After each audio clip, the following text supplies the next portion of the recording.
We're all familiar with the idea of original sin, right? And if not, we'll be doing that momentarily. But before there was original sin, there was God's original plan for us, God's original vision. Those are my words. And that original plan and vision reflects that of original holiness and original justice. Now, what do we mean by original holiness? Original holiness is that God made us to be in direct communion with Him. There is nothing to hide. Think of the imagery of Adam and Eve naked, or don't picture that, that could be very dirty. In the garden, they are face to face with God because they have nothing to hide. It's not till they sin where they want to cover themselves up. So they're naked before God. They are in direct communion with God. We have what is called the beatific vision at the end of our lives. That we are, when we're in heaven, we are face to face with God. That was God's original plan for us, is that we are face to face with Him. We are in this garden. We are in this paradise. There is nothing to hide. There's nothing to separate us from God. And so because we're in direct union with God, we also have original justice. Original justice says that all of our lives are in harmony with ourselves. We know fully who we are. There's no despair. There's no confusion. We are in communion with one another. We are in communion with creation. Harmony. This was the original plan. And so many people like to skip to the fall of humanity of Genesis 3. And they ignore the fact that we have these two wonderful chapters in our Bible that is found in the book of Genesis that really portrays for us. It paints for us the image of God's original plan. Everything before there was the original sin that mucked it up.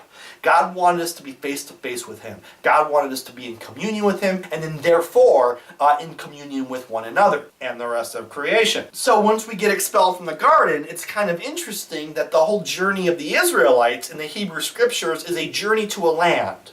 It's a land that they label, they deem as the land of milk and honey, a paradise. The whole Hebrew Scriptures is about a pilgrimage back to paradise. And getting paradise and then losing paradise. Paradise lost time and time again. Then eventually Jesus comes and then Jesus shows us the way to the ultimate paradise. And they come to understand that paradise is not here on this earth, but paradise is in heaven with God, where we can be with God once again face to face. We can have that original holiness restored and then in turn be in a state of original justice. It is the undoing of the sin of Adam and Eve. My friends, the name of this course is The Mission of Jesus. We are exploring the purpose of Jesus, and I just spoiled it for you. The purpose of Jesus was to restore us back to that original vision.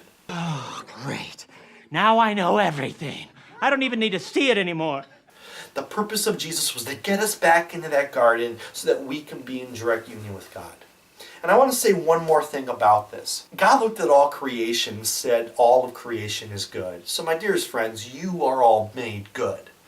Everything about you, everything about who you are, whether it's physical, whether it's emotional, whether it's your social skills, your intellectual skills, God implanted that in you. Your gifts, your what we call charisms in Greek, are these things that are designed for you, individually designed for you to bring the body of Christ evident in this world. It's your role in this greater community that we call life. Whenever you compromise who you are, in the form of maybe violating your integrity or violating your chastity, you are rejecting what God made. You are looking at God and said, hey, God, what you made, it ain't good. I could do better. And especially in adolescence, we spend so much time looking in the mirror and not liking. So much time looking in the mirror and rejecting because we're arguing with God and saying what you made wasn't good. And if you ever try to be someone you're not, and if you ever give up your values of what you know to be true, and you compromise who you are telling God, I could have done better than you in designing creation, namely me. And you're shaking your fist at God and you're saying, I'll do it better. What was the downfall of humanity? When Adam and Eve said, I want to be God.